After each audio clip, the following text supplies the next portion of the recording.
I'm afraid. I'm scared. Tonight, coyotes are invading a neighborhood on the east side of the valley and preying on family pets. Now, residents are fed up and demanding action.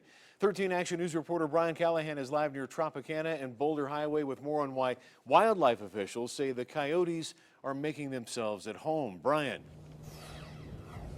Well, Steve, just in the last 10 minutes here by the Wetlands Park, we saw a coyote roaming from out of this park here across the road. Wildlife experts say that park is natural habitat for them. Lots of water, lots of rabbits there as food. But we watched that coyote jump right across this road, right up onto this 5-foot fence. It sat here for about 10 to 15 seconds and then went right over into the neighborhood.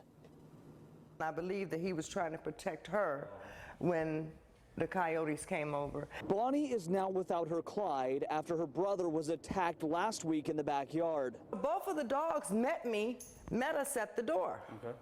And then Clyde upchucked some blood. The dog then ran into the backyard and died. He saw how he was all messed up on one side. Ellen Davis says the coyotes that attacked Clyde greeted her as she pulled up to the house. And I said, I'm not getting out of this car. I'm calling the police. Davis isn't the only neighbor demanding answers about the coyotes they say are terrorizing the Palm Gardens community. Because there was 3 of them in my front yard, she couldn't get out of the car because she opened and closed the door, slamming it, and they wouldn't leave. The Department of Wildlife spent an hour and a half explaining coyote issues to the community, explaining the best way to get rid of them is to make sure they don't feel at home, saying moving them doesn't work. If you remove 5 from this area, now you just created room for 5 more. Davis wants to make sure everyone is spreading the message so pet owners can take precautions, as she is now doing to keep Bonnie safe. I heard after the fact, oh yeah, there's been about 14, I think yours was the 15th pet that was killed in this neighborhood.